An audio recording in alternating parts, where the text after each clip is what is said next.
Hi, my name is Julie Jacobsen. I'm originally from South Bend, Indiana, and we've lived in Goshen for the last 6 years. And I'm Julie Jacobsen, and Derek and I have been married for 22 years, and we have a daughter who is 19, and her name is Juliana. She's a college student at GCU, Grand Canyon University in Arizona, and then another daughter who is a junior, and her name is Eliana, and she'll be going to Southside High School here starting next week. Back in 2015, we were in church one Sunday. At that time, we lived in Arizona, and I felt what I believe was the voice of God, the Holy Spirit, telling me it was time to go home. So after that service, Julie and I talked, and we prayed, and decided that we'd move back to Indiana, where we're actually both originally from. And that was a big step of faith. It was scary. And our family, I probably thought we were crazy, but we packed everything up, sold the house, I quit my job, Julie quit her job, and we moved, actually ended up in kind of southern Michigan. I thought I was supposed to start a farm and raise my kids there and homeschool them and, be able to teach them all kinds of different life skills and things. And that's what we did. We bought a property and started at it.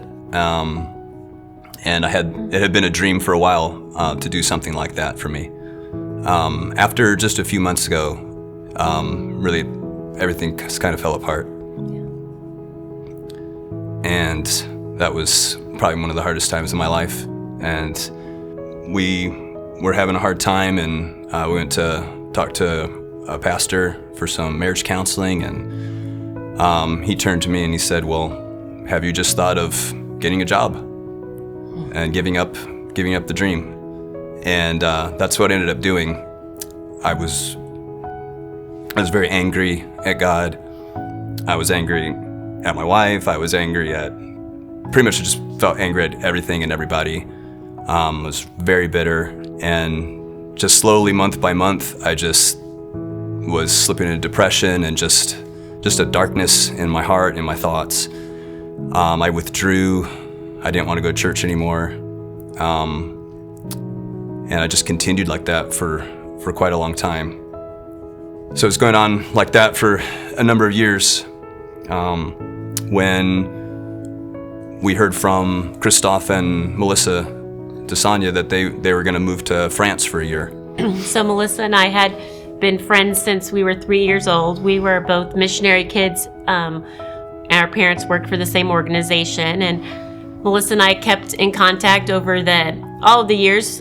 And as she was headed off to France, she just invited us, "Hey, why don't you guys come to church with us? We hardly have any time, but how about you come to church with us? We'll have a meal together." And they were going to actually leave town that evening. So it was short and sweet, but I said, "Yeah, we'll go." And I asked Derek if he could go, and he's like, "No, I got this house project that I really need to do, and it's like moving dirt, and there's only this day, and I have to do it." And well, that day it rained, and so he decided to come along with me, and we showed up at the open gathering, or what day was that? It was City in the Park, I think. City in the Park, yep.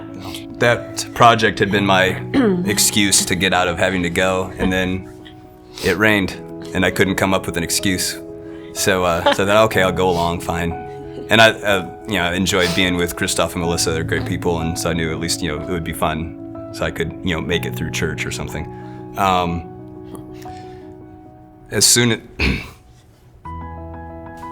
as the service started and the worship team started, leading us in worship, I just immediately just felt the presence of God, and it's like he just, he was reaching out to me in a way. I just couldn't ignore it, and it was suddenly, I don't know, it's I can't explain it. He just totally got my attention, and it was just, I had felt so guilty too about my attitude and how I had drifted away from him over those years, and how I didn't feel I wasn't being a good father, I wasn't being a good husband, and I just felt this overwhelming sense of love from him. And it was just an immediate response for me. I just knew right away in my heart, it was like, I have to come back to this church. And afterwards, I talked to my wife and my 2 daughters about it, and I said, hey, I want to keep coming back here. And I know it was going to be inconvenient for everybody because it's about an 1.5 hour drive one way from where we were living in Goshen. But I just couldn't shake it that's where I needed to be. I needed to be at City Church. And so we started doing that. We started driving every Sunday.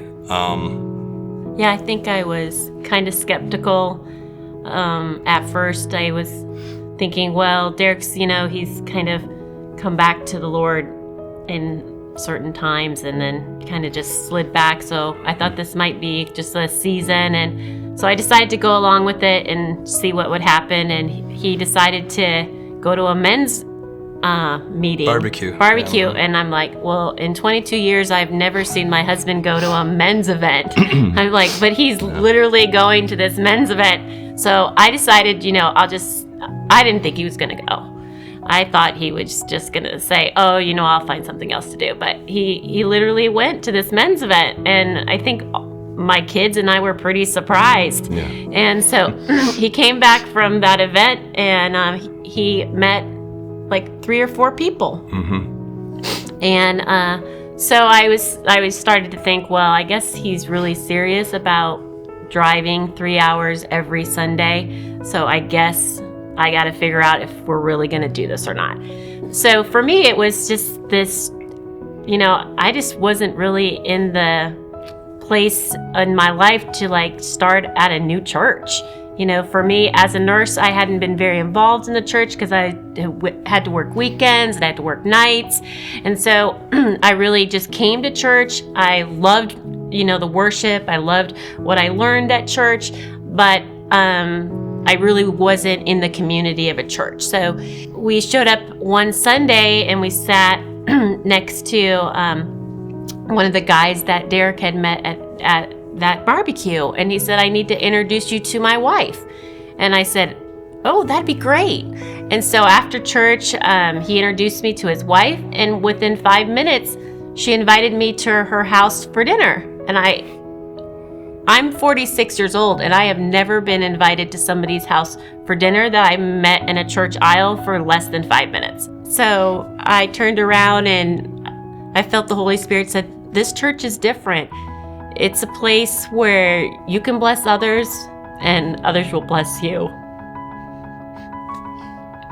And that part of others were going to bless you was, whoa, there must be a community here that I have never felt before. And so I said, okay, I'll go. I'll sell my house and we'll go. Yeah. So we put our house on the market and we decided to start to look for a home here, and we purchased a home, before we even sold our own house. Yeah. But we felt by faith that God was going to sell our house. And so just yesterday, we moved into our house, and it was amazing. When I got to my front door, I saw 7 guys taking boxes into my house from City Church, and I kind of choked up. I'm like, these people don't know me. They've never met me before, and they're here helping my family and welcoming me to the neighborhood. And I thought to myself, yeah, Lord, you have given me immeasurably more than all I could ask or imagine, and that was just in one day. And so I'm just so excited to see what God is going to do for the rest of our time here. Yeah. And when I think of the phrase immeasurably more, I think of this verse. That Sunday I came to City Church, God really reached out to me, and I feel like he pulled me out of this place of darkness that I had been in. And one of the things I had felt during that time when I was in that darkness was that God didn't care, and that, it didn't matter what was happening to me. He was just absent. Isaiah 42:16 says, I will lead the blind by ways they have not known. Along unfamiliar paths I will guide them. I will turn the darkness into light before them and make the rough places smooth. These are the things I will do. I will not forsake them. And I would just challenge you to remember that even when you're going through those dark times in your life, to remember that God will not forsake you, and He really does love you and He does care.